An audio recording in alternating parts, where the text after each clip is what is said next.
नमस्ते सभी को। मेरा नाम आज़ाद एकता है। मैं बहुत दिनों शायद 3 महीने के बाद फिर से ओपन माइक में आई हूँ। पहचान से शुरुआत करी है। मैंने देखा कहानी फिल्मी है, मैं बहुत कलरफुल पोस्टर और सब कुछ, मुझसे रहा नहीं गया। मैंने कहा मैं भी आऊँ, तो इसलिए कोशिश की। बहुत जल्दी में लिखा कुछ, इसलिए मुझे हमेशा की तरह याद नहीं है, मैं देख के पढ़ूँगी। तो फिल्मी कहानी की शुरुआत बहुत फेमस डायलॉग है, आप लोग सबको पता होगा, उससे शुरू करती हूँ। जा सिमरन जा। जा सिमरन जा के बाद क्या होता है? कहानियों में, हम फिल्मों में यहीं तक ख़त्म होते हैं। लड़का लड़की मिले, उसके बाद सिमरन को पिता ने बोला जा सिमरन। राहुल ने ट्रेन से हाथ बढ़ाई, सिमरन ने हाथ पकड़ा और सिमरन ट्रेन के ऊपर और चल दी ट्रेन। नहीं, मुझे नहीं लगता कि हाँ, अब आजकल OTT वगैरह में असलियत दिखाई जाती है दुनिया की। सो पहले ज़माने की जो ट्रेडिशनल मूवीज़ थी, बस हो गया, मिले जा सिमरन जा, उसके बाद ख़त्म कहानी। तो मैं कुछ उसके बाद की कहानी कहने आई हूँ यहाँ।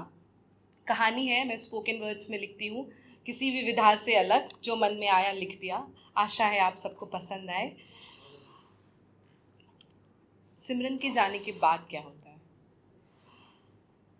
राज सिमरन से कहता है, शांत हो जाओ तुम, चूं चा की आवाज़ मत करो, शांत हो जाओ तुम। कितना शांत?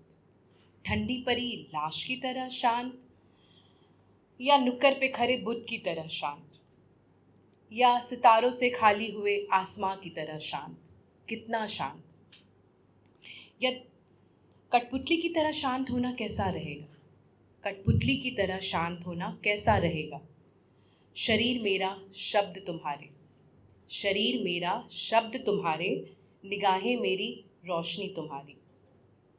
हाँ, कठपुतली की तरह शांत होना ही ठीक होगा।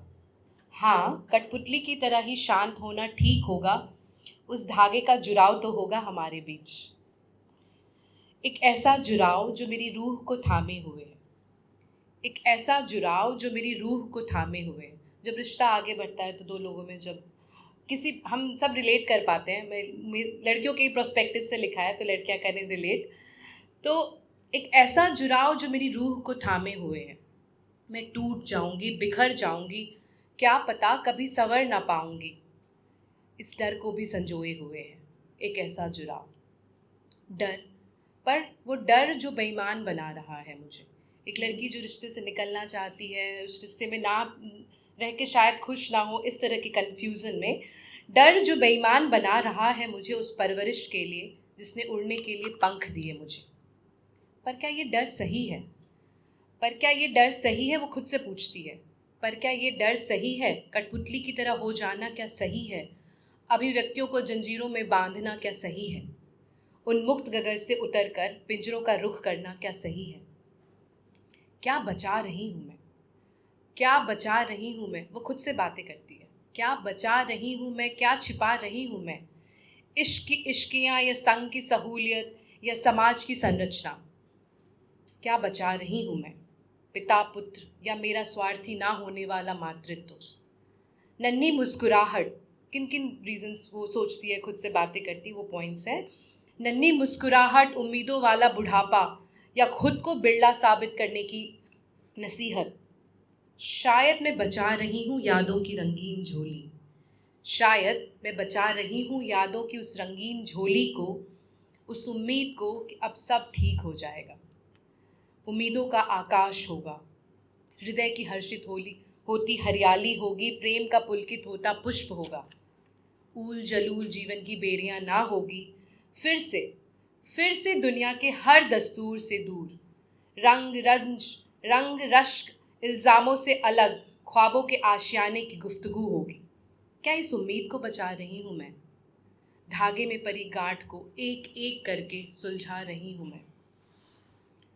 पर क्या ये उम्मीदें मुझे बचा पाएंगी? पर क्या ये उम्मीदें मुझे बचा पाएंगी? ठंडी परी लाश, नुक्कड़ पे खड़ा बुद्ध, या खाली आसमां, या कठपुतली, सब शांत तो हैं पर बेजान।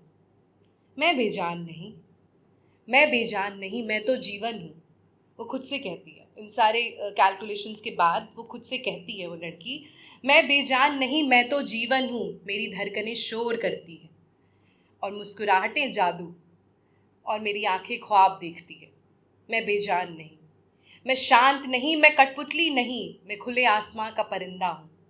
मैं खुले आसमां का परिंदा हूँ, शोर हूँ, क्षितिज को छूने का जोर हूँ। जो होगा देखा जाएगा, जो होगा देखा जाएगा, खुद को खोकर तुझको पाना नागवार है मुझे। जो होगा देखा जाएगा। हाँ, साथ में शोर मचा सकते हैं। चल साथ में शोर मचाते हैं, इतना शोर कि आसपास की हर आवाज़ धीमी हो जाए। इतना शोर कि आसपास की हर आवाज़ धीमी हो। आसमां उम्मीदों के, इश्क के, आज़ादी के, अपने पन के, बंदगी के शोर से गूंज उठे। चल साथ में शोर मचाते हैं।